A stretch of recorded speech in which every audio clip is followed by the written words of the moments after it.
Hello दोस्तों, मेरे YouTube channel पंचांग एवं ज्योतिष में आप सभी का हार्दिक स्वागत है। दोस्तों, मैंने अपने पिछले वीडियोस में आपको वर्ग वैर वर और कन्या का जो नामाक्षर वर्ग है या जन्माक्षर का जो वर्ग है, उनके आधार पर वर्ग वैर के संबंध में जानकारी दी। अब दोस्तों, मैं आपको जानकारी देना चाहूँगा कि गुण मिलान के पश्चात और सारी चीज़ें देखने के पश्चात वर का वर्ण, कन्या का वर्ण या कन्या की गोद भराई किस मुहूर्त में और कब करना चाहिए।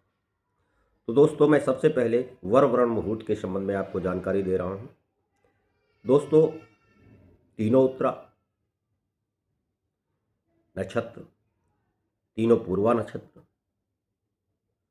पूर्वाषाढ़, पूर्वा भाद्रपद, ये इस तरह से तीनों पूर्वा, तीनों उत्तरा, कृतिका, रोहिणी में इन नक्षत्रों में शुभवार, शुभ तिथि और उत्तम शकुन आदि देखकर वर का वर्ण करना चाहिए।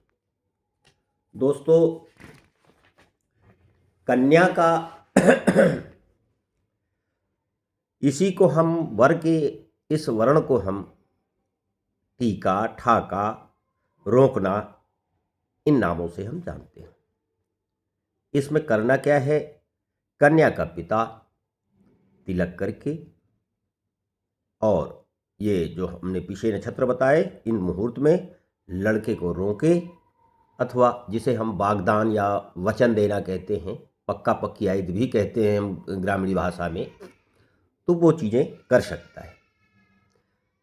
धन्यवाद दोस्तों। अब मैं आपको बताऊं कन्या भरण या गोद भराई कब करना चाहिए।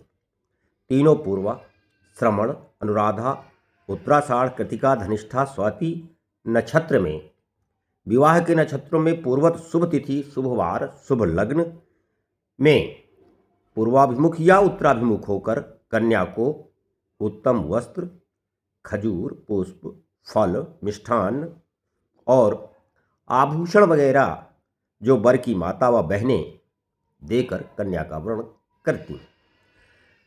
वर के द्वारा जब हम अंगूठी, आजकल एक अंगूठी की भी वो चल पड़ी है प्रथा, तो जब वर के द्वारा कन्या को अंगूठी पहनाई जाती है, उस समय भी इसी मुहूर्त का, इन्हीं नक्षत्रों का ध्यान रखना चाहिए। तो दोस्तों, ये रही वर और कन्या के वर्ण के मुहूर्त। शेष जानकारी मैं अपने अगले वीडियोज़ के माध्यम से आपको देता रहूँगा। वीडियो अच्छा लगे तो लाइक, शेयर और सब्सक्राइब अवश्य करें। धन्यवाद दोस्तों।